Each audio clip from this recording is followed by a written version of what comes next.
सिंहासन। 32 कहानियाँ।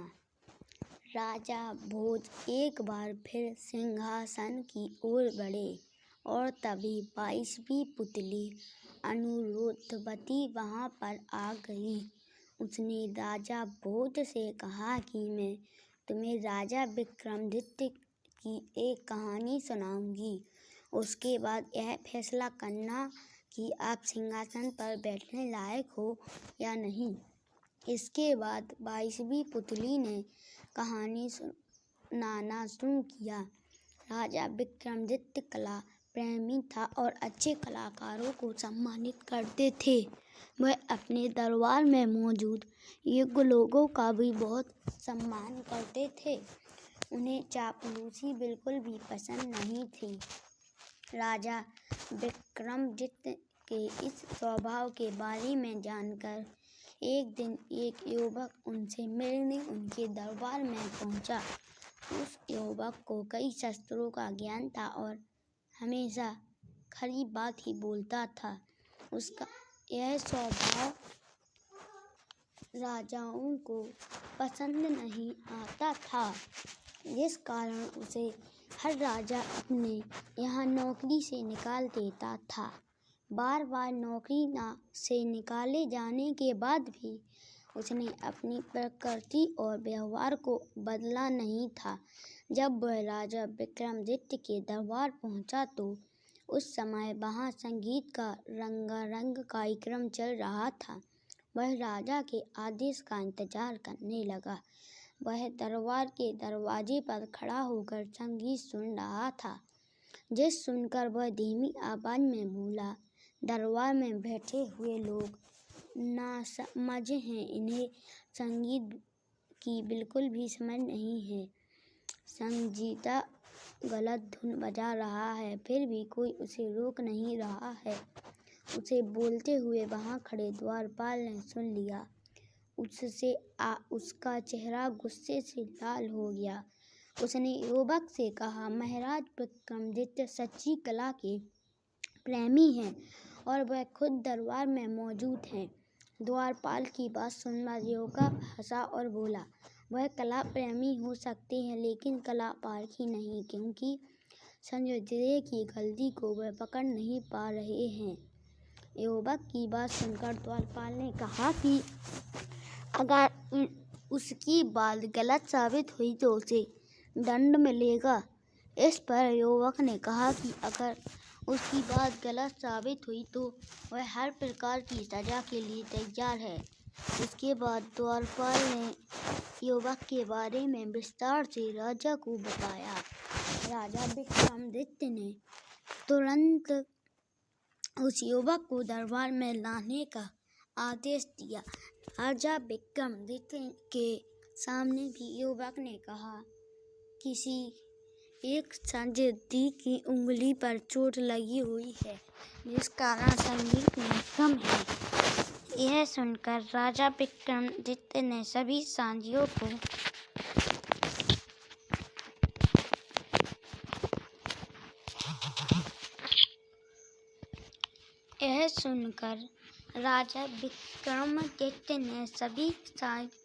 की उंगलियां देखने का आदेश दिया। जांच के दौरान सच में एक बाधक के अंगूठे का ऊपरी भाग कटा हुआ मिला।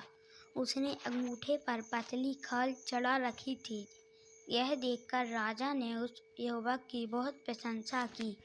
इसके बाद उन्होंने उस युवक को उसका परिचय पूछा और उसे अपने दरबार में नौकर रख लिया। युवक ने भी समय समय पर अपनी योग्यता का परिचय, जिससे राजा विक्रमादित्य बहुत प्रभावित हुए। कुछ दिनों के बाद दरबार में एक खूबसूरत नर्तकी आई। दरबार में उसके नृत्य का आयोजन किया गया। वह युवक भी दरबार में बैठा हुआ था और नृत्य को गौर से देख रहा था। वह नर्तकी बहुत ही अच्छा नृत्य कर रही थी और सभी दरबारी मोहित होकर उसके नृत्य को देख रहे थे। तभी ना जाने कहां से एक भंवरा आकर उसकी छाती पर बैठ गया। नर्तकी ना तो नृत्य रोक सकती थी, ना ही हाथों से भवरों को हटा सकती थी, क्योंकि ऐसा करने से भंगिमाएं बिगड़ जाती हैं। ऐसे में उस नर्तकी ने चतुराई से सांस अंदर की और खींची तथा पूरे जोर से भंवरे पर छोड़ दी। ऐसा करने में भंवरा उड़ गया। हालांकि यह घटना कोई नहीं देख सका, लेकिन उस युवक ने सब कुछ देख लिया। वह नर्तकी की तारीफ करते हुए उठा और अपने गले की मोतियों की माला उस नर्तकी के गले में डाल दी। यह देखकर सभी दरबारी हैरान हो गए। दरबार में मौजूद लोग कहने लगे कि राजा के होते हुए दरबार में किसी और का इस तरह से इनाम देना राजा का सबसे बड़ा अपमान है। युवक का यह व्यवहार राजा विक्रमादित्य को भी यह पसंद नहीं आया और उन्होंने युवक से ऐसा करने के पीछे का कारण बताने को कहा। इस पर युवक ने भंवरे वाली सारी घटना राजा को विस्तार से बता दी।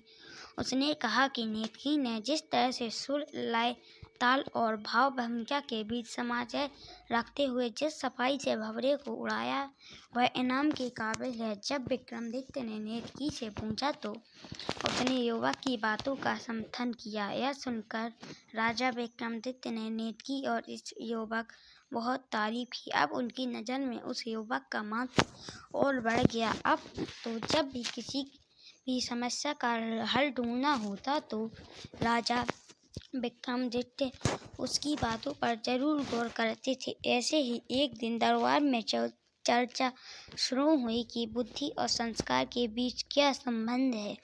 दरबारियों का कहना था कि बुद्धि से ही संस्कार आते हैं, लेकिन वह युवक उनकी बातों से सहमत नहीं था। उसका कहना था कि संस्कार अनुवांशिक होते हैं। जब इस मुद्दे पर एक राय नहीं बनी तो विक्रमादित्य ने इसका एक हल निकाला। राजा ने नगर से दूर जंगल में एक महल बनवाया और उसमें गूंगी और बहरी नौकरानियों को रहने का आदेश दिया। साथ ही 4 नवजात शिशुओं को उन नौकरानियों की देखरेख में रखा गया।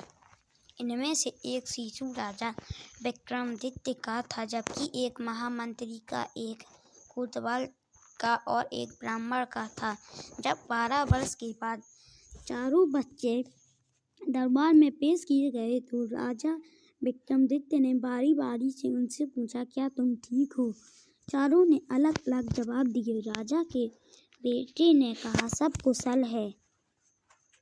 वही महामंत्री के बेटे ने कहा, यह संस्कार नश्वर है। अब जब आने वाले को जाना है तो कुशलता कैसी? कोतवाल के बेटे ने कहा कि चोर चोरी करते हैं और नाम खराब निरपराधी का होता है। ऐसी हालत में कुशलता की सोचना बेकार है। अंत में ब्राह्मण के बेटे ने कहा कि जब आयु दिन ब दिन घटती जाती है तो कुशलता कैसी? चारों के जवाब सुनकर उस युवक की बातों की सच्चाई सामने आ गई।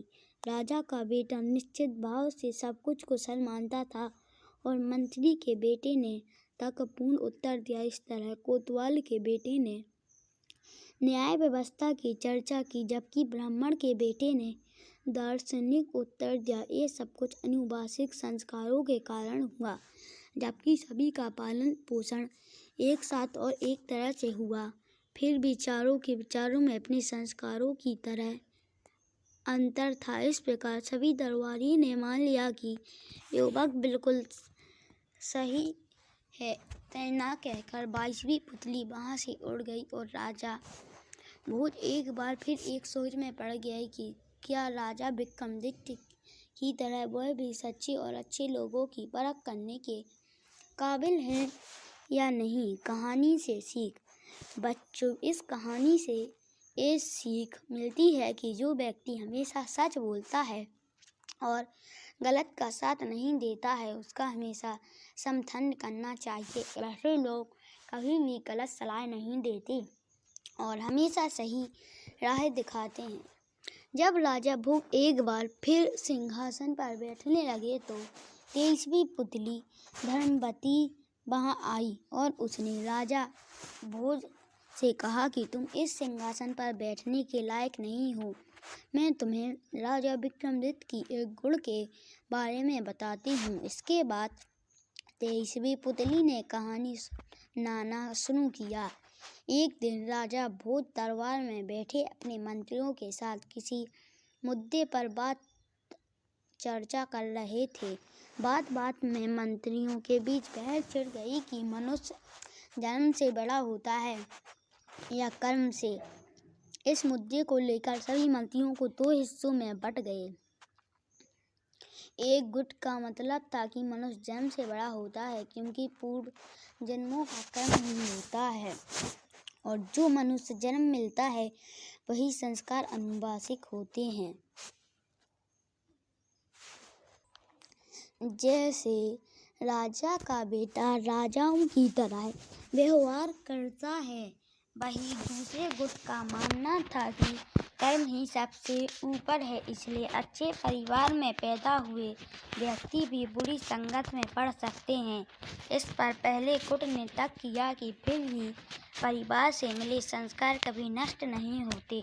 जैसे कमल का पौधा कीचड़ में रहकर भी शुद्ध होता है, गुलाब कांटों में खिलकर भी सभी को पसंद होता है, चंदन के पेड़ पर सांप रहते हैं फिर भी चंदन की खुशबू कम नहीं होती। दोनों गुट अपनी अपनी बात को पूर्ण तर्क के साथ रख रहे थे और राजा विक्रमादित्य ये सब चुपचाप बैठकर सुन रहे थे। बात को बढ़ता देख उन्होंने कि वो एक फैसला एक उदाहरण के साथ करेंगे। उन्होंने तुरंत आदेश दिया कि जंगल से शेर का बच्चा पकड़कर लाया जाए। राजा का आदेश मिलते ही सैनिक जंगल से शेर का नवजात बच्चा उठाकर ले आए। फिर उन्होंने एक गडरिये को दरबार में बुलाया और उस शेर का बच्चा देते हुए कहा, इसे बकरी के बच्चों के साथ पालना।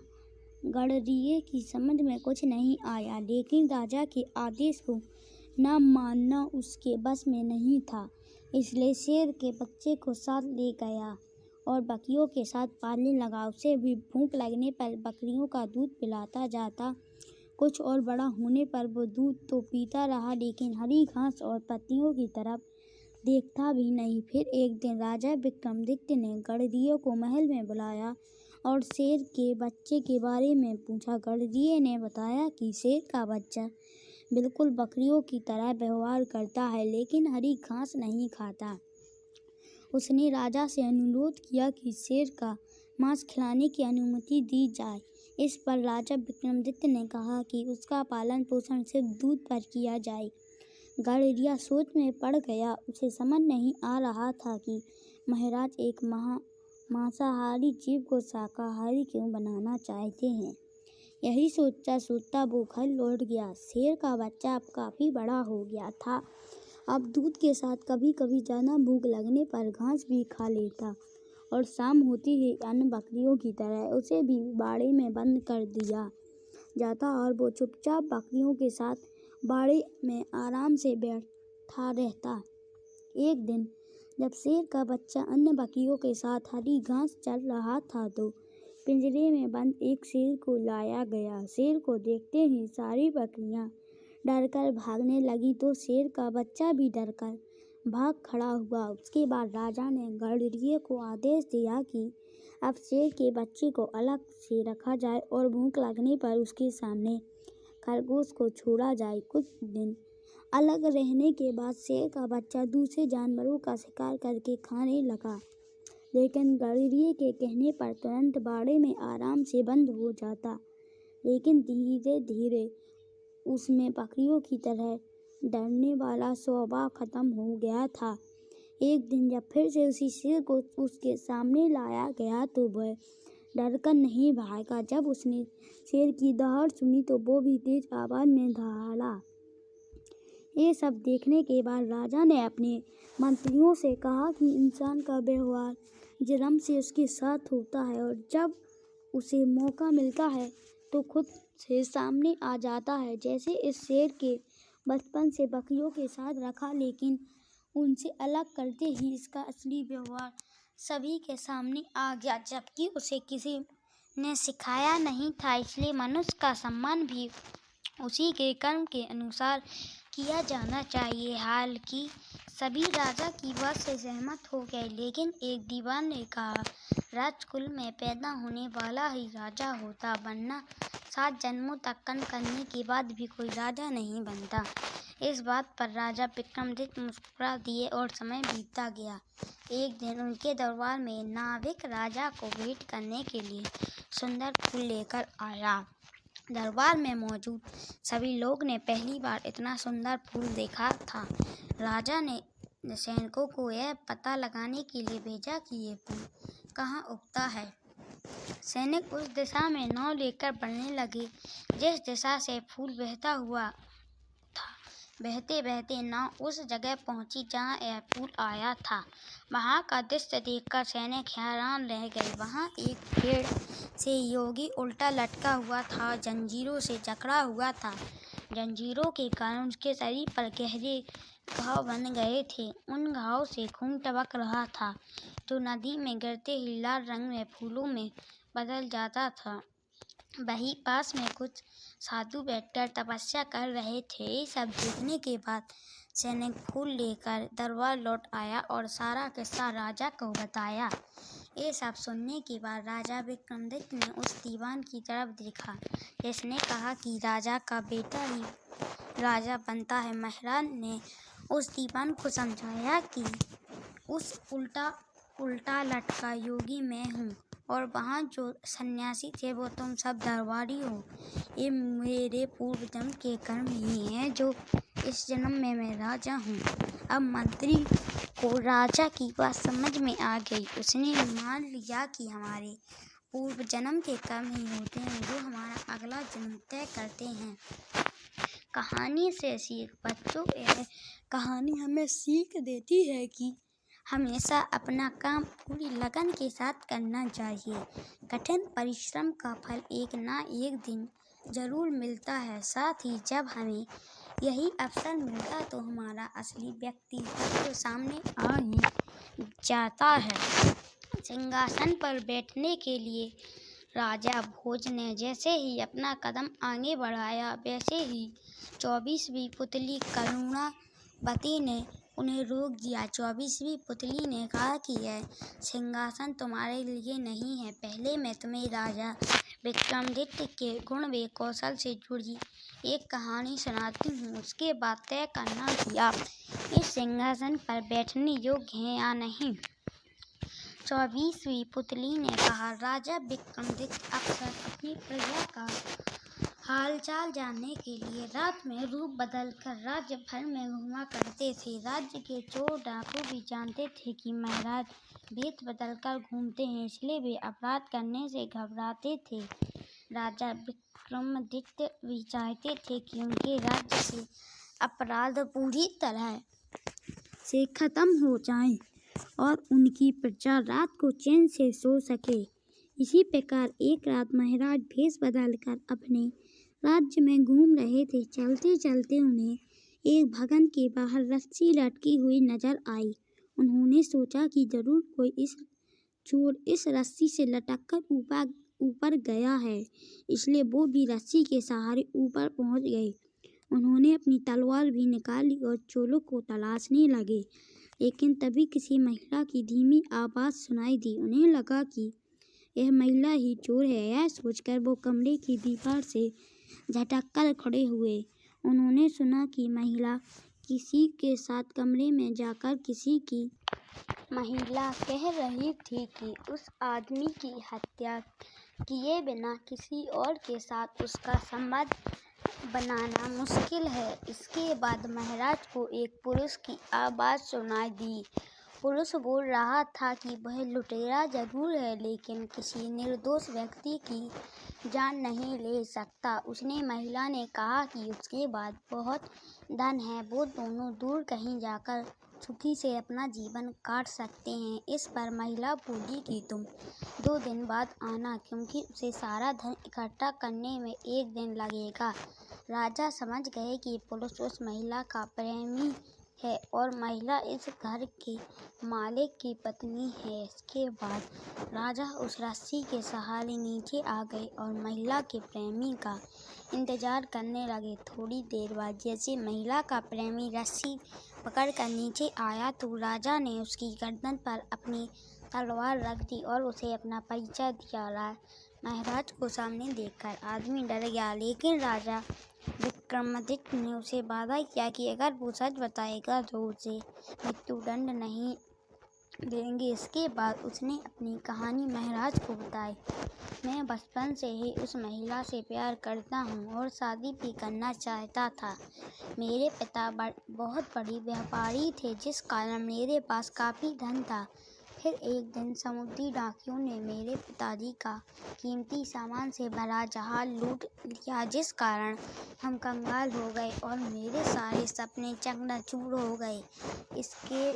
इससे मेरे पिताजी इतने दुखी हुए कि उनकी मृत्यु हो गई। इसके बाद मैंने समुद्री डाकियों से बदला लेने का निर्णय लिया। कई सालों तक इधर उधर धक्के खाने के बाद आखिरकार एक दिन मुझे उनका पता चल ही गया। किसी तरह से मैं उनके गुट में शामिल हुआ और उनका विश्वास जीत लिया। अब जब भी मुझे मौका मिलता मैं गुट के किसी न किसी सदस्य की हत्या कर देता। इस तरह से मैंने पूरे दल को ख़त्म कर दिया और उन्होंने लूट से जो पैसा इकट्ठा किया था वह लेकर वापस घर लौट आया। घर आने के बाद मुझे पता चला कि मैं जिसे मैं प्यार करता था उसकी शादी राज्य के किसी धनी सेठ से हो गया है। एक बार फिर मेरे सारे सपने टूट गए। एक दिन मुझे उसके मायके आने के बारे में पता चला। फिर वो रोज़ मुझसे आकर मिलने लगी। एक दिन मैंने उससे कहा कि मेरे पास बहुत सारी दौलत है, लेकिन उसे मेरी बात पर विश्वास नहीं हुआ। उसने कहा कि अगर वो उसे 9 लाख हार लाकर दे तो ही उसे विश्वास होगा। आखिरकार मैं उसकी बात मानकर 9 लाख हार ले आया, लेकिन तब तक वो अपने पति के घर लौट गई थी। आज जब मैंने 9 लाख हार लाकर उसे पहनाया तो उसने अपनी पति की हत्या करने के लिए मुझे उकसाया, लेकिन मैंने करने से मना कर दिया, क्योंकि किसी निर्दोष की हत्या करना बहुत बड़ा पाप है। राजा विक्रमादित्य ने सच बोलने पर उसकी तारीफ की और समुद्री डाकियों को सफाया करने के लिए उसे शाबाशी दी। साथ ही अपनी प्रेमिका की चतुराई नहीं समझ पाने के लिए उसे डांटा। राजा विक्रमादित्य ने कहा कि सच्ची प्रेमिकाएं प्रेमी से प्रेम करती हैं, उसकी दौलत से नहीं। साथ ही 9 लाख हार मिलने के बाद अपने पति की हत्या के लिए उसे उकसाया। ऐसी निर्दयी तथा चरित्रहीन महिला से प्रेम हमेशा विनाश की ओर ले जाता है। वह आदमी रोता हुआ महाराज के चरणों में गिर गया तथा अपने अपराध के लिए उसे माफ करने के लिए प्रार्थना करने लगा। राजा ने भी उसे मृत्युदंड नहीं दिया और उसकी वीरता और सच्चाई के लिए ढेरों पुरस्कार दिए। अगली रात राजा विक्रमादित्य उस महिला के प्रेमी का भेष बनाकर उस महिला के पास पहुंचे। उनके पहुंचते ही महिला ने सोने के आभूषणों से भरी एक थैली उनके सामने रख दी और कहा कि उसने सेठ को विष खिलाकर मार दिया है। जब राजा कुछ नहीं बोले तो महिला को शक हुआ और उसकी नकली दाढ़ी मूंछ नोच ली। अपने प्रेमी की जगह किसी और पुरुष देखकर महिला जोर जोर चिल्लाने लगी और अपने पति का हत्यारा उन्हें बताकर रोने लगी। वहीं घर के बाहर खड़े राजा के सिपाही राजा का आदेश मिलते ही दौड़कर आए और महिला को गिरफ्तार कर लिया।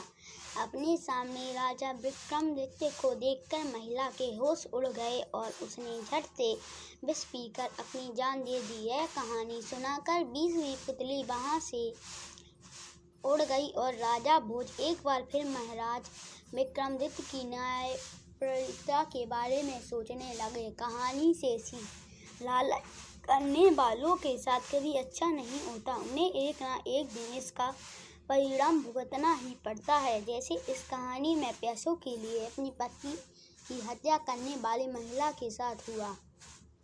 लगातार 27 पुतलियों से राजा विक्रमादित्य की महानता की कहानी सुनकर परेशान हो चुके थे।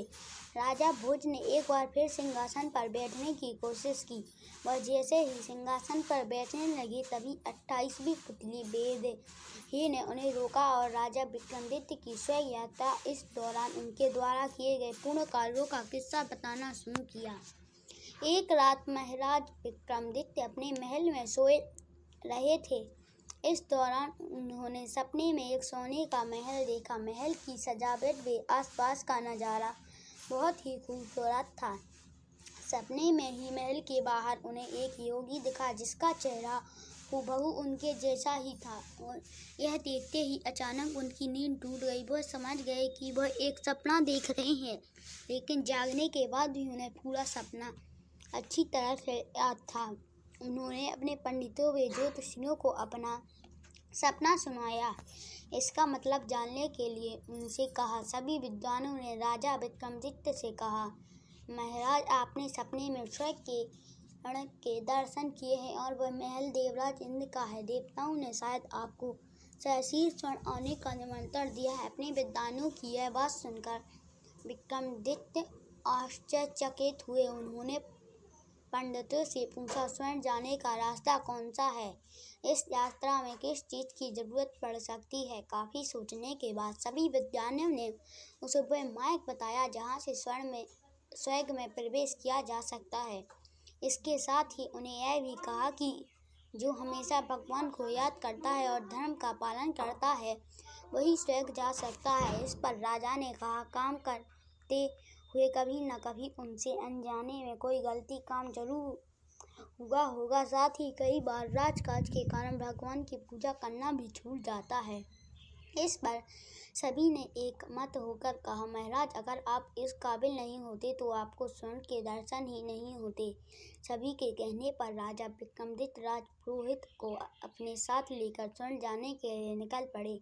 अपने विद्वानों के कहे अनुसार उन्हें यात्रा के दौरान 2 पूर्ण कर्म भी करने थे। यात्रा से पहले राजा ने अपनी शाही भेष त्याग दिया। जब आम लोगों की तरह कपड़े पहनकर यात्रा कर रहे थे तो यात्रा के दौरान रात में एक नगर में आराम करने के लिए रुक गए। कुछ देर बाद उन्हें एक बुजुर्ग महिला रोती दिखी। वह काफ़ी परेशान थी। राजा विक्रमादित्य ने उस बुजुर्ग महिला से रोने का कारण पूछा। बुजुर्ग महिला ने बताया, मेरा इकलौता बेटा सुबह जंगल गया था लेकिन अभी तक लौटा नहीं है। राजा विक्रमादित्य ने उससे पूछा, आपका बेटा जंगल किस काम से गया है? बुढ़िया ने बताया, मेरा बेटा रोज सुबह जंगल से सूखी लकड़ियाँ लाता और शहर में बेचता, इसी से परिवार का गुजारा होता। राजा ने बुढ़िया से कहा, चिंता मत करो, आपका बेटा आ जाएगा। इस पर बूढ़ी औरत ने कहा, जंगल बहुत घना है और वहाँ कई खतरनाक जानवर हैं। मुझे डर है कि कहीं किसी जानवर ने उसे अपना शिकंजा बना लिया हो। बुढ़िया ने आगे कहा, शाम से मैं कई लोगों से विनती कर चुकी हूँ लेकिन कोई भी मदद नहीं कर रहा है। मैं बूढ़ी हो चुकी हूँ इसलिए खुद जंगल जाकर उसे ढूंढ नहीं सकती। यह सुनकर विक्रमादित्य ने कहा, वह उनके बेटे को ढूंढ कर लाएंगे। इसके बाद राजा विक्रमादित्य लड़के की खोज में जंगल चल दिए। जंगल में उन्हें एक नौजवान युवक कुल्हाड़ी लेकर पेड़ पर दुबका बैठा मिला और इस पेड़ के नीचे एक शेर घात लगाए बैठा दिखा। विक्रम ने कोई रास्ता निकालते हुए शेर को वहां से भगा दिया और उस युवक को अपने साथ लेकर बुढ़िया के पास लौट आए। बुढ़िया बेटे को देखकर बहुत खुश हुई और विक्रम को ढेरों आशीर्वाद मिले। इस तरह बुढ़िया को चिंता मुक्त करके राजा ने एक पुण्य का काम किया। राजा को आराम के बाद उन्होंने अगली सुबह फिर से अपनी यात्रा शुरू कर दी। चलते चलते वह समुद्र के किनारे पहुंच गए। वहां उन्होंने एक महिला को रोते हुए देखा। जब वह उसके पास गए तो देखा कि समुद्र के किनारे पर एक जहाज खड़ा है और कुछ लोग उस पर सामान लाद रहे हैं। जब उन्होंने महिला से रोने का कारण पूछा तो उसने बताया, कुछ महीने पहले ही मेरी शादी हुई है। अब मैं गर्भवती हूँ। मेरे पति इसी जहाज पर काम करते हैं और आज जहाज दूर किसी देश जा रहा है। यह सुनकर राजा विक्रम ने कहा, इसमें परेशानी की क्या बात है? कुछ ही समय बाद तुम्हारा पति लौट आएगा। इस पर उसने अपनी चिंता का कारण कुछ और बताया। उसने कहा, कल मैंने सपने में सामान से लदे एक जहाज को समुद्र के बीच भयानक तूफान में गिरते देखा है। तूफान इतना तेज था कि जहाज टूटकर समुद्र में डूब गया है। उस पर सवार सभी लोग मर गए। उस महिला ने आगे कहा, अगर यह सपना सच हुआ तो मेरा क्या होगा? मेरे होने वाले बच्चे की देखभाल कैसी होगी? राजा विक्रमादित्य को यह बात सुनकर दया आ गई। उन्होंने समुद्र देवता द्वारा दिए गए शंख को महिला को दिया और कहा, यह अपने पति को दो और कहो कि जब भी तूफान आए, कोई अन्य प्राकृतिक आपदा आए तो इस शंख को फूंक दें। इससे सारी मुसीबत खत्म हो जाएगी। उस औरत को विक्रमादित्य की बात पर विश्वास नहीं हुआ और वह शंख की नज़र से उन्हें देखने लगी। राजा विक्रमादित्य ने महिला की शंका को भांप लिया और तुरंत शंख में एक फूंक मारी, जिसके बाद देखते ही देखते वह जहाज उस पर तैनात सभी लोग कोसों दूर चले गए। अब दूर दूर तक सिर्फ समुद्र नजर आ रहा था। वह औरत और वहां खड़े अन्य लोग यह देखकर हैरान हुए।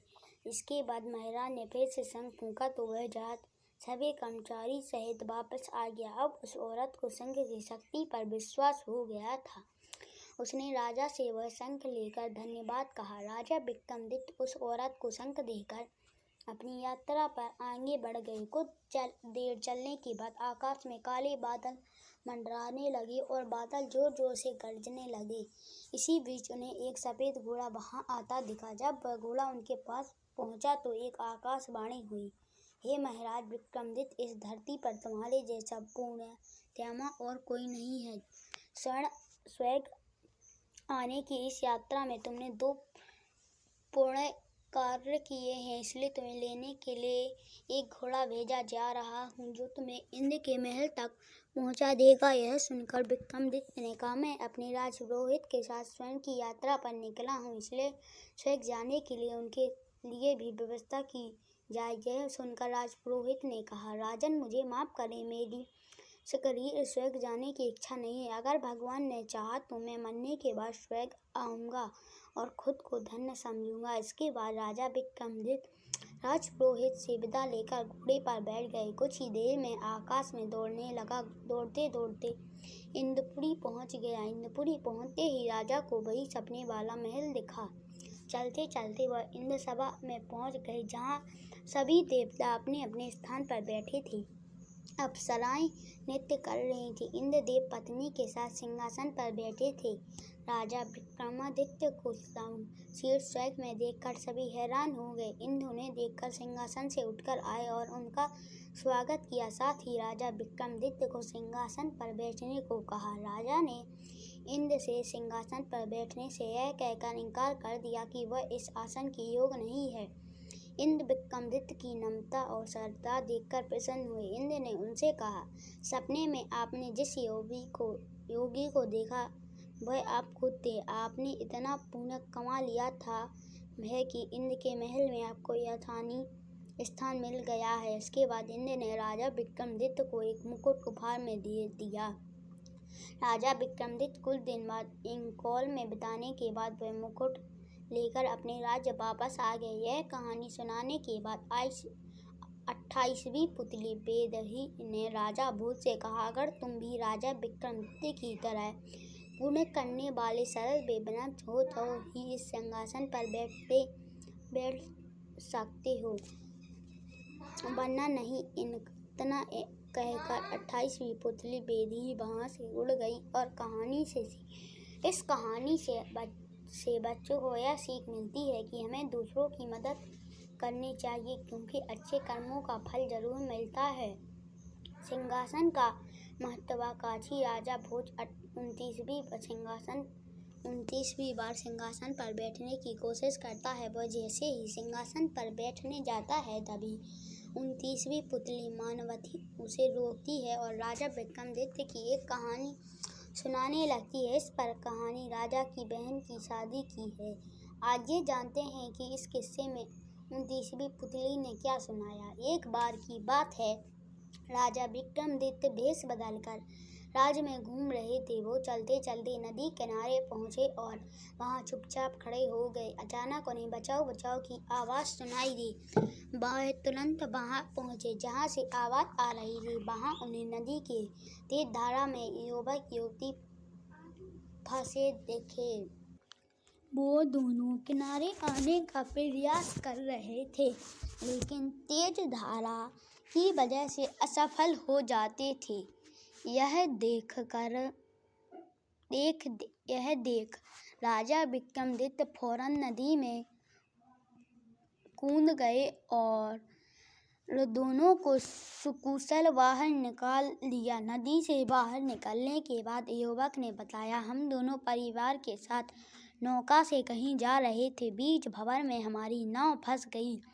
वहां से निकलने की हमने बहुत कोशिश की, लेकिन सफल नहीं हुए। हमारे परिवार के बाकी सदस्य उस भंवर में ही फंसकर मर गए। बस हम दोनों ही किसी तरह तैरकर यहाँ तक पहुँचे थे। राजा विक्रमादित्य ने दोनों से उनका परिचय पूछा। युवक ने बताया, हम दोनों भाई बहन हैं और दूर एक देश के रहने वाले हैं। राजा ने कहा, चिंता मत करो, आप दोनों को सकुशल आपके देश भेज दिया जाएगा। फिलहाल आप दोनों हमारे साथ चलो। यह कहकर राजा विक्रमादित्य दोनों को अपने महल की ओर ले जाने लगे। राजमहल के पास जब प्रहरियों ने राजा को प्रणाम किया तो युवक युवती को मालूम हुआ कि अपनी जान दांव पर लगाकर उन्हें बचाने वाले खुद महाराजा धीराज थे। महल पहुंचकर राजा ने नौकरों को बुलाया और दोनों को सारी सुविधाओं के साथ ठहरने को कहा।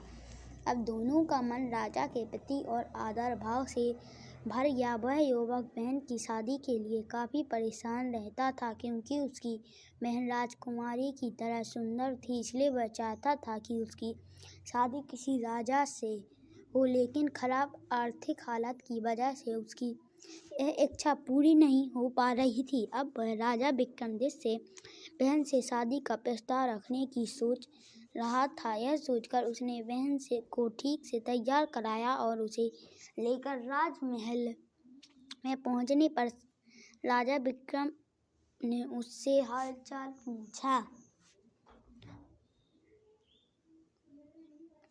और कहा कि दोनों के साथ जाने का प्रबंध दिया गया है। युवक ने राजा से कहा, महाराज, आपने जो उपहार किए हैं उसे कभी नहीं भूलूंगा। इसके बाद उसने राजा को छोटा सा तोहफा देने की बात कही। राजा ने मुस्कुराते हुए इसकी अनुमति दे दी। राजा को खुद देखकर उसकी हिम्मत बढ़ गई और उसने कहा, मैं अपनी बहन को आपको उपहार में देना चाहता हूँ। राजा विक्रम ने कहा, यह उपहार मुझे स्वीकार है। यह सुनकर युवक को लगा कि राजा उसकी बहन से शादी करके, लेकिन तभी राजा ने कहा, आज से तुम्हारी बहन राजा विक्रमादित्य की बहन और मैं अच्छा सा वर देखकर इसका विवाह पूरे धूमधाम से करूँगा। राजा की यह बात सुनकर युवक उनका मोह तांगता रह गया। उसने सपने में भी नहीं सोचा था कि उसकी बहन की सुंदरता को अनदेखा करके राजा उसे अपनी बहन बना लेंगे। कुछ देर बाद युवक ने राजा से कहा, उदयगिरी का राजकुमार उदयन मेरी बहन की खूबसूरती पर मोहित है और वह उससे शादी करना चाहता है। यह सुनकर राजा विक्रमादित्य ने तुरंत एक पंडित को बुलाया और उसे बहुत सा धन देकर उदयगिरी राज्य से शादी का प्रस्ताव भेजा। लेकिन पंडित उसी शाम राजमहल लौट आया और बोला कि रास्ते में कुछ डाकुओं ने सारा धन लूट लिया। यह सुनकर राजा हैरान हुए और सोचने लगे कि उनके शासन में डाकू कैसे हो सकते हैं। इस बार उन्होंने पंडित को अपने घोड़सवारों के साथ धन लेकर भेजा। साथ ही उसे रात राजा विक्रमादित्य खुद भेष बदलकर डाकुओं का पता लगाने के लिए निकल पड़े। वह उस जगह पहुंचे जहां पंडित को लूटा गया था। वहां उन्हें 4 आदमी बैठे दिखे। राजा समझ गया कि वही लुटेरे हैं, जबकि उन चारों ने राजा को कोई गुप्तचर समझा। राजा ने उनसे कहा, डरो मत, मैं भी तुम्हारी तरह चोर ही हूँ। यह सुन चारों ने कहा, वे चोर नहीं बल्कि इज्जतदार लोग हैं। राजा ने कहा, बहाने मत बनाओ, मुझे अपने दल में शामिल कर लो। इसके बाद चोरों ने अपनी अपनी खूबियाँ बताई। एक चोरी का शुभ मुहूर्त निकालता था, दूसरा परिदेव जानवरों की भाषा समझता था, तीसरा गायब होने की कला जानता था और चौथा कठिन से कठिन यातना झेल सकता था। ये सब सुनने के बाद राजा विक्रमादित्य ने उनका विश्वास जीतने के लिए कहा, मैं कहीं भी छिपा हुआ धन देख सकता हूँ। जब चारों ने ये विशेषता सुनी तो उन्होंने राजा को अपने दल में शामिल कर लिया। इसके बाद राजा विक्रमादित्य ने चारों के साथ मिलकर अपने ही महल में चोरी करने की साजिश बनाई। वह चोरों को उस जगह पर लेकर गए जहाँ शाही खजाने का थोड़ा हिस्सा छिपा हुआ था। चोरों ने सारा माल बटोर लिया और निकलने लगे, लेकिन तभी सुरक्षा कर्मियों ने चोरों को पकड़ लिया। अगली सुबह चारों को सजा दरबार में लाया गया। वो डर से कांप रहे थे। उन्होंने अपने साथी को सिंहासन पर देखा तो दंग रह गए। वो सभी सजा की प्रतीक्षा कर रहे थे, लेकिन राजा ने उन्हें सजा न देकर माफ़ कर दिया और उनसे फिर से न चोरी करने और अपने गुणों का इस्तेमाल दूसरों की भलाई के लिए करने का वचन लिया। चारों ने अपनी राजा की बात मान ली और अच्छे इंसान की तरह रहने लगे। बाद में राजा ने उन्हें अपनी सेना में शामिल की। वहीं राजा उदयन ने भी विक्रमादित्य की मोहबली बहन से शादी का प्रस्ताव स्वीकार कर लिया। शुभ मुहूर्त में दोनों की शादी धूमधाम से की गई। कहानी सुनाने के बाद 29वीं पुतली मानवती ने राजा भोज से कहा कि अगर तुम भी राजा विक्रमादित्य की तरह समझदार, साहसी और निर्भय स्वभाव के हो तो इस सिंहासन पर बैठने के लिए आगे बढ़ना। इतना कहकर 29वीं पुतली मानवती वहाँ से उड़ जाती है और राजा भोज में पड़ जाते हैं। इस कहानी से बच्चों यह सीख मिलती है कि हमें अपने अंदर सेवा की भावना रखनी चाहिए और समय आने पर चतुराई से काम लेना चाहिए। अलग अलग पुतलियों की उल्हाना सुनकर थक चुका राजा भोज हिम्मत करके 30वीं बार भी सिंहासन पर बैठने जाता है, लेकिन इस बार उसे 30वीं पुतली जयलक्ष्मी रोकती है और कहती है, अगर तुम राजा विक्रमादित्य की तरह तपस्वी हो तो ही इस सिंहासन पर बैठो। यह कहते हुए 30वीं पुतली जयलक्ष्मी उसे राजा विक्रमादित्य के तपस्वी होने से जुड़ी कहानी सुनाती है। आइए जानते हैं कि इस कहानी में जयलक्ष्मी ने क्या बताया। राजा विक्रमादित्य बड़े तपस्वी थे। उन्होंने एहसास हो गया था कि अब वह ज़्यादा से ज़्यादा 6 माह तक ही जी सकते हैं। इसके बाद उन्होंने वन में एक कुटिया बनाई और राजकाज से जो समय बच जाता उसमें साधना करने लगे। एक दिन राजमहल से कुटिया की तरफ आते वक्त उनकी नज़र एक हिरण पर पड़ी। ऐसा अद्भुत हिरण उन्होंने कभी नहीं देखा था। उन्होंने शिकार के लिए जैसे ही धनुष उठाया तभी हिरण उनके पास आया और मनुष्यों की तरह बोलकर अपने प्राणों की भीख मांगने लगा। हिरण को मनुष्य की तरह बोलते हुए देख राजा को बहुत आश्चर्य हुआ और उनका हाथ रुक गया। राजा ने उस हिरण से पूछा कि वह मनुष्यों की भाषा कैसे बोल सकता है। इस पर हिरण ने कहा कि यह सब आपके दर्शन करने और आपकी तपस्या की शांति चलते हुए हुआ है। इसके बाद राजा की जिज्ञासा और बढ़ी। उन्होंने उस हिरण से पूछा, इसकी वजह क्या है? तो उसने बताना शुरू किया। हिरण ने कहा, मैं जन्म से ही हिरण नहीं हूँ। मेरा जन्म एक राजा के घर हुआ था।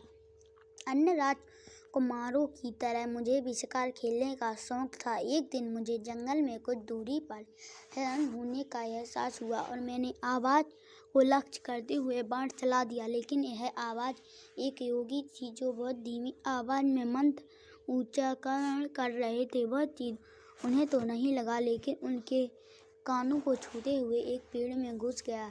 वह अपने शिकार की खोज में जब वहाँ पहुँचा तो पता चला कि मुझसे बड़ा पाप होते होते रह गया।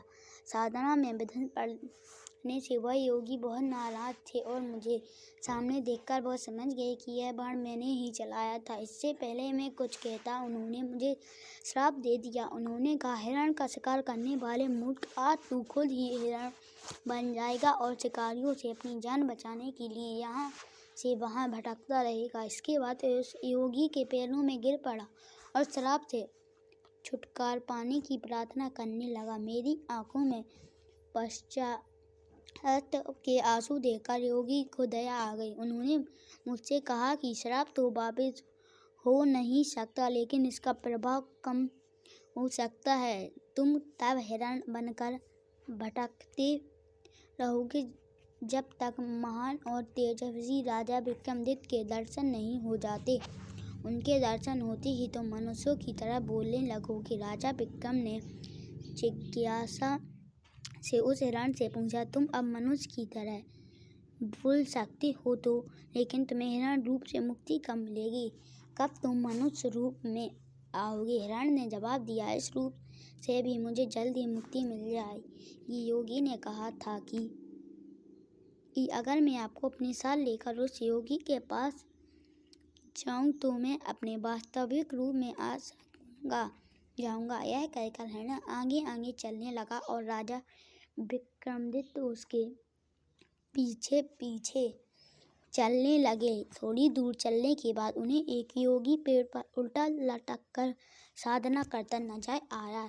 राजा समझ गए कि हिरण रूपी राजकुमार इसी योगी की बात कर रहा है। वे जब उसके पास गए तो योगी पेड़ से उतरकर सीधा खड़ा हो गया। उसने राजा को अभिवादन किया। राजा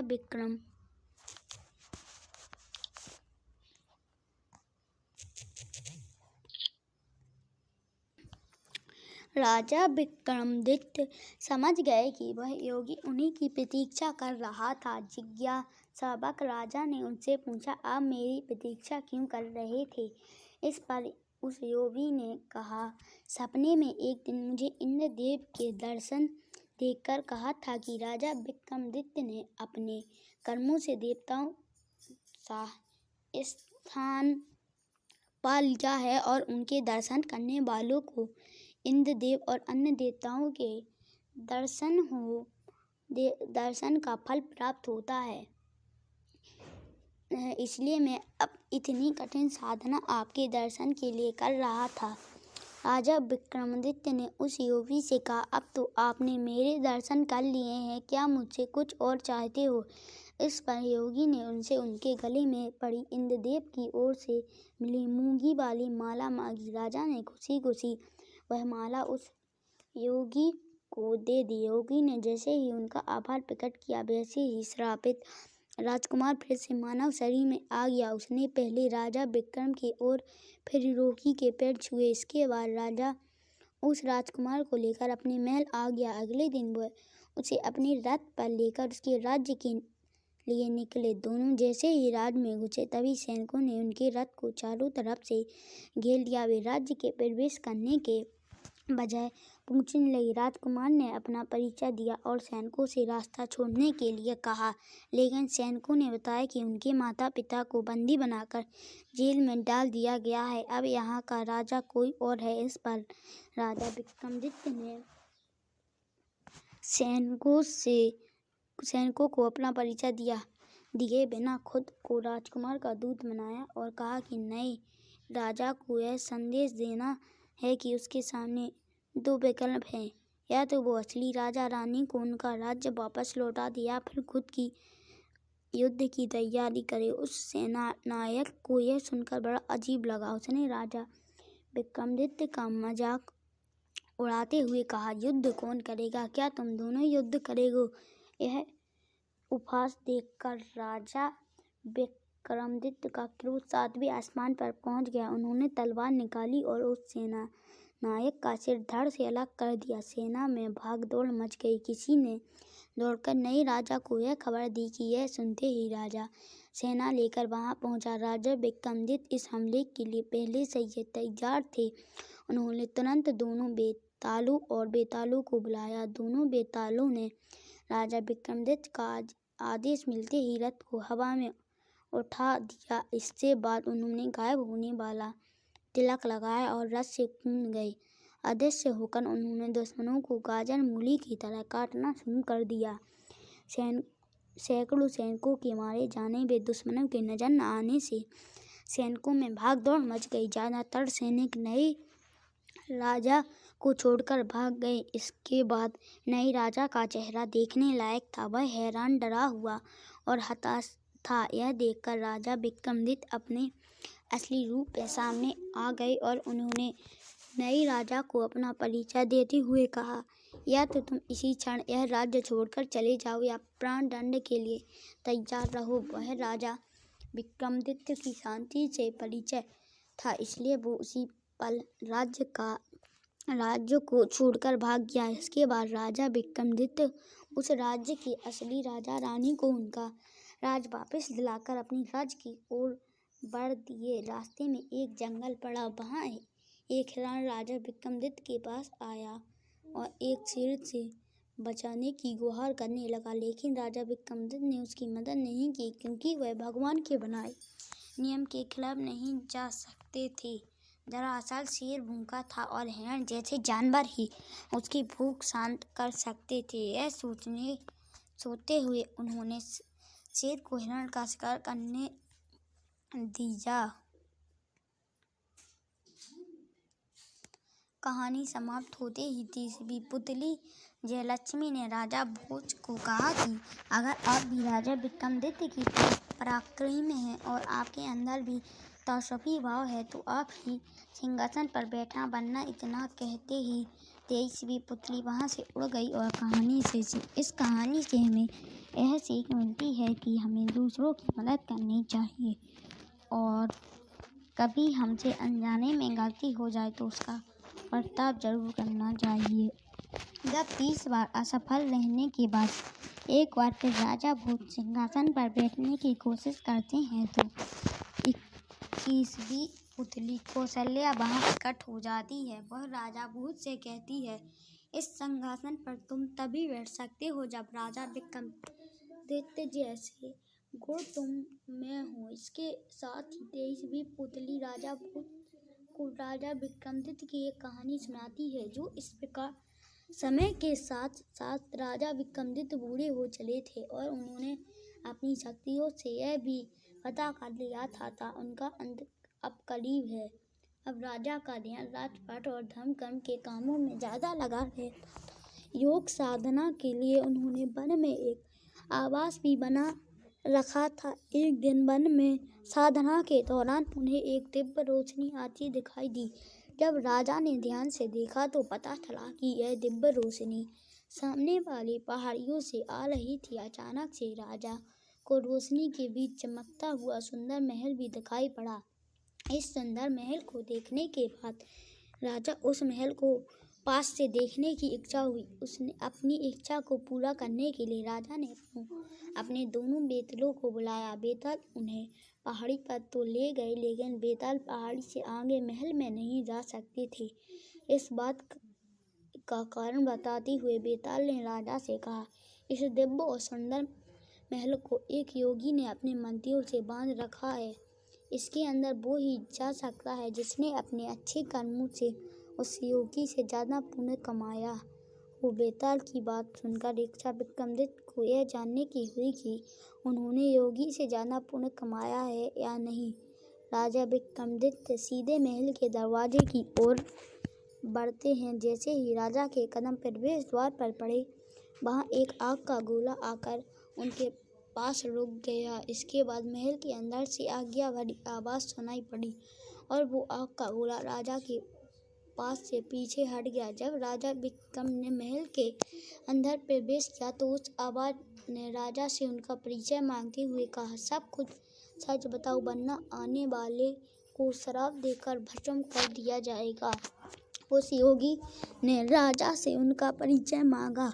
राजा ने कहा कि मैं विक्रमादित्य हूँ। नाम सुनते ही योगी ने कहा, मैंने भाग्यशाली हूँ जो आपके दर्शन हुए। योगी ने कहा का अंदर आदर सत्कार किया और उनसे कुछ मांगने को कहा। राजा ने योगी की बात मान रखते हुए उनसे वो अद्भुत महल मांग लिया। योगी ने राजा की इच्छा को जानते हुए वो महल राजा को सौंप दिया और वन में चले गए। योगी जब वन में भटक रहे थे तब उनकी मुलाकात उनके अपने गुरु से हुई। गुरु ने योगी को इस हाल में देखकर वन में भटकने का कारण जाना चाहे तो वह बोले कि मैंने अपना महल राजा विक्रमादित्य को दान कर दिया। योगी की इस बात पर गुरु हंसते हुए कहा, धरती के सबसे बड़े दानी को तुम क्या दान करोगे? ब्राह्मण के रूप में जाकर विक्रमादित्य से अपना महल फिर से मांग लो। अपने गुरु की बात मानकर योगी ब्राह्मण के वेश में राजा के साधना वाले स्थान पर पहुंच गए और उनसे रहने के लिए जगह देने की प्रार्थना की। राजा विक्रम समझ गए कि ब्राह्मण वेश में ही वो योगी है। राजा ने उनसे अपनी मनपसंद जगह मांगने के लिए कहा तो योगी ने उनसे वही महल मांगा जो उसने राजा को दान किया था। राजा विक्रम ने मुस्कुराते हुए कहा, मैं महल वैसा छोड़कर उसी समय आ गया था। मैंने तो बस तुम्हारी परीक्षा लेने के लिए वह महल मांगा था। इस कहानी के बाद भी एक तीसरी पुतली ने अपनी कहानी खत्म नहीं की। वह आगे बोली, राजा विक्रमादित्य में देवताओं से बढ़कर गुण थे। वे इंद्रासन के अधिकारी माने जाते थे, लेकिन सच तो यह है कि वो देवता नहीं मानव थे जिन्होंने मृत्यु लोक में जन्म लिया था। पुतली ने आगे कहा कि राजा ने एक दिन अपना देह त्याग दिया था। राजा की मृत्यु के बाद प्रजा में हाहाकार मच गया। उनकी प्रजा दुख से रोने लगी। जब राजा का अंतिम संस्कार होने वाला था तब उनकी सारी रानियां चिंता पर सती होने के लिए बैठ गईं। महाप्रतापी राजा के अंतिम संस्कार के दिन देवताओं ने फूलों की वर्षा कर राजा को आखिरी विदाई दी। राजा के बाद उनके बड़े पुत्र को राज तिलक हुआ और उसे राजा घोषित किया गया, मगर वह अपने पिता के सिंहासन पर नहीं बैठ पाया, जिसका कारण वो समझ नहीं पा रहा था। एक दिन अपने पुत्र के सपने में राजा विक्रम आए और कहा, उस सिंहासन पर बैठने के लिए तुम्हें पूर्ण प्रताप और यश कमाना होगा, और जिस दिन तुम इन गुणों की प्राप्ति कर लोगे उस दिन मैं तुम्हारे सपने में आकर बताऊंगा। काफी समय हो चला, लेकिन राजा विक्रम अपने पुत्र के सामने सपने में नहीं आए तो पुत्र परेशान हो गया कि वो सिंहासन का क्या करे। पंडित और विद्वानों की सलाह पर वो एक दिन अपने पिता का ध्यान करके सोया तो राजा विक्रम सपने में आए और कहा कि सिंहासन को जमीन में गड़वा दिया जाए और अपने पुत्र को उज्जैन छोड़कर अम्बावती में अपनी नई राजधानी बनाने के लिए सलाह दी। राजा ने यह भी कहा कि जब भी धरती पर संपन्न राजा पैदा होगा वो सिंहासन खुद ब खुद उसके अधिकार में चला जाएगा। पुत्र ने अपने पिता के स्वयं वाले आदेश को मानकर सिंहासन को जमीन में गड़वा दिया और खुद उज्जैन को छोड़कर अम्बावती को नई राजधानी बनाकर शासन करने लगा। इतना कहकर 23वीं पुत्री कौशल्या वहां से उड़ जाती है और राजा भोज फिर से सोच में पड़ जाते हैं। इस कहानी से यह सीख मिलती है कि इंसान को हमेशा अच्छे कर्म करने चाहिए ताकि पूरी दुनिया अच्छे कर्मों से आपको याद करे। सिंहासन पर बैठने के लिए हमेशा उतावले रहने वाले राजा भोज इस बार सिंहासन के लिए थोड़े भी उत्साहित नहीं थे। यह देख 23वीं पुत्री रानी रूपवती वहां प्रकट हुई और राजा भोज से कारण पूछा। राजा भोज ने जवाब दिया, मैं यह समझ चुका हूँ कि राजा विक्रमादित्य में देवताओं वाले गुण थे जो किसी सामान्य मनुष्य में होना असंभव है। साथ ही मैं यह भी जानता हूँ कि मेरे में कई कमियां हैं, इसलिए मैंने सोचा है कि सिंहासन को इसके पहले स्थान में ही गड़वा दिया जाए जहाँ से कोई निकाल ना सके। राजा का भोज का जवाब सुनते ही सिंहासन की सभी पुतलियां अपनी रानी के पास आ गईं और राजा भोज को उनके इस फैसले के लिए धन्यवाद कहा। पुतलियों ने कहा कि आज वे मुक्त हो गए हैं और यह सिंहासन अब बिना पुतलियों का हो जाएगा। पुतलियों ने राजा भोज को बताया कि उनमें भी राजा विक्रमादित्य जैसे थोड़े गुण दिखाई देते हैं, इसी वजह से उन्हें राजा विक्रमादित्य का यह सिंहासन दिखाई दिया। पुतलियों ने राजा भोज से भी यह भी कहा कि आज से सिंहासन के गुण फीके पड़ जाएंगे और यह भी धरती की अन्य वस्तुओं की तरह पुराना होकर नष्ट हो जाएगा। इसके बाद सभी पुतलियों ने राजा भोज से जाने की आज्ञा ली और आकाश में लीन हो गए। इसके बाद राजा भोज ने मजदूरों को बुलाकर एक बड़ा गड्ढा खुदवाया और मंत्रों का पाठ कर सिंहासन को जमीन में गड़वा दिया। उस स्थान पर फिर वैसा ही टीला बनवाया गया जिस प्रकार चरवाहा अपने फैसले सुनाया करता था, लेकिन अब यह टीला पहले वाले की तरह चमत्कारी नहीं रहा। कहानी की समाप्ति से जुड़ी एक अन्य कथा। सिंहासन भतीजों को गड़वाने के बाद सिंहासन का क्या हुआ, इसका जिक्र कहानी की संपत्ति से जुड़ी है। एक कथा में मिलता है जो इस प्रकार है। राजा विक्रमादित्य के सिंहासन को गाड़कर और उस पर टीला बनवाए काफी वर्ष बीत चुके थे। टीले को देखने के लिए दूर दूर से लोग आते थे। इस बात को सभी लोग जानते थे कि इस टीले के नीचे चमत्कारी सिंहासन दबा हुआ है। इस बात के बारे में चोरों को भी पता चल गया था। चोरों ने एक दिन सिंहासन को चोरी करके उसे बेचने की योजना बनाई। योजना के तहत कई महीनों तक उन्होंने टीले से कुछ ही दूरी पर एक सुरंग बनाई जो सीधे सिंहासन तक पहुंचती थी। चोर सिंहासन तक पहुंच गए और वहां से सिंहासन को बाहर निकालकर एक सुनसान जगह पर ले गए। चोरों ने सिंहासन को तोड़ने की बहुत कोशिश की, लेकिन तोड़ नहीं पाए। सिंहासन को हथौड़े से भी तोड़ने की कोशिश की, लेकिन प्रहार करते ही सिंहासन में से चिंगारी निकलती और तोड़ने वाले के हाथ जख्मी हो जाते। चोर फिर भी लगातार सिंहासन को तोड़ने की कोशिश करते रहे, क्योंकि सिंहासन में जड़े कीमती हीरो का लालच वो छोड़ नहीं पा रहे थे। सिंहासन पर लगे सोने की चमक को देखकर चोरों ने सोचा कि अगर वो इस सोने को बेच देंगे तो उनके पास बहुत सारा धन आ जाएगा और उनकी आने वाली पीढ़ी को सब कुछ काम करने की जरूरत नहीं पड़ेगी। लेकिन सिंहासन को नुकसान पहुंचाने की चोरों की हर कोशिश नाकाम रही। सिंहासन को तोड़ने के चक्कर में उनके हाथ चिंगारी से जल गए। चोर थकान के कारण चुपचाप बैठकर सोचने लगे और सोचने के बाद उन्हें लगने लगा कि सिंहासन में भूत है। चोर आपस में बात करते हुए कहने लगे कि सिंहासन में भूत होने की वजह से ही राजा भोज ने इसे अपने पास नहीं रखा और इतनी कीमती चीज को जमीन में गाड़ दिया। चोरों ने सिंहासन को छोड़ने का सोचा। तभी चोरों के सरदार ने कहा, अगर सिंहासन को तोड़ नहीं पा रहे हैं तो इसे दूसरी जगह ले जाकर बेच जाएगा। अपने सरदार की बात सुनकर चोरों ने सिंहासन को कपड़े से ढक दिया और दूर राज्य के लिए रवाना हो गए। वे सिंहासन को लेकर एक ऐसे राज्य में पहुंचे जहां कोई राजा विक्रमादित्य के सिंहासन को बारे में जानता नहीं था। चोर जोहरी के वेश में राज्य के राजा से मिलने गए और राजा को हीरे मोती से जड़ित सिंहासन को दिखाते हुए कहा कि वे बहुत दूर से रहते हैं और उन्होंने अपना सारा धन इस सिंहासन को तैयार करने में लगा दिया। राजा ने उनकी बात सुनने के बाद हीरे के व्यापारी को इस सिंहासन की जांच करने के लिए कहा।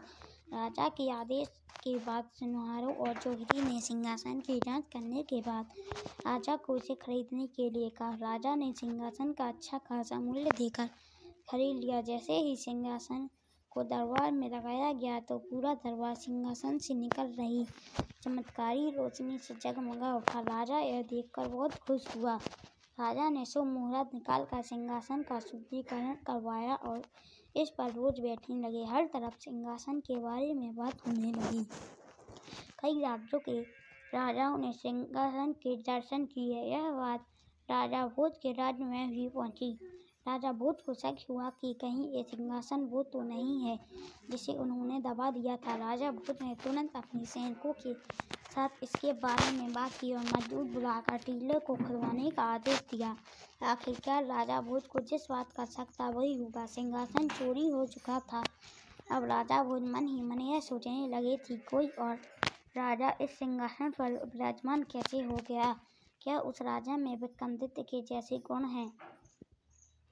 अपने सवालों का जवाब जानने के लिए राजा भोज उस राज्य की ओर रवाना हुए। राजा वो लंबी यात्रा तय करने के बाद उस राज्य के राजा से मिले। राजा भोज का खूब आदर सत्कार किया गया और यहाँ आने का कारण पूछा। राजा भोज ने सारी बातें राजा को सच सच बताई। राजा भोज की बातों को सुनकर राजा सोच में पड़ गए और कहा, मुझे किसी भी तरह की तकलीफ नहीं हुई। इस सिंहासन पर बैठने में राजा भोज ने ज्योतिषी से सलाह ली और इस निष्कर्ष पर पहुंचने की शायद अब सिंहासन का चमत्कार खत्म हो चुका है और सिंहासन में अब सोने की जगह कांच के टुकड़े रह गए हैं। सिंहासन खरीदने वाले राजा को ज्योतिषी की बात पर भरोसा नहीं हुआ। राजा ने कहा, सिंहासन लेने से पहले जोहरियों से इसकी अच्छे से जांच की गई थी। फिर जब दोबारा इस सिंहासन की जांच करवाई गई तो पता चला कि सिंहासन की चमक फीकी पड़ चुकी है और सिंहासन में हीरे मोती नहीं बल्कि अब कांच के टुकड़े लगे हैं।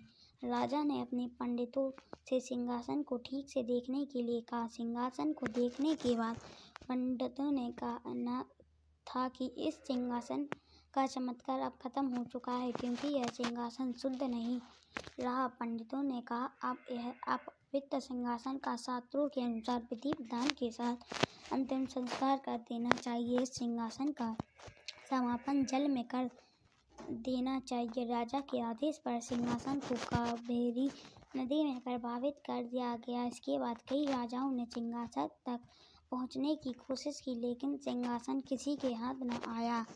वहीं कई लोगों का विश्वास है कि यह सिंहासन उसी को मिलेगा जिसके अंदर राजा विक्रमादित्य जैसी खूबियाँ होगी। कहानी से सीख। इस कहानी से यह सीख मिलती है कि इंसान को उसके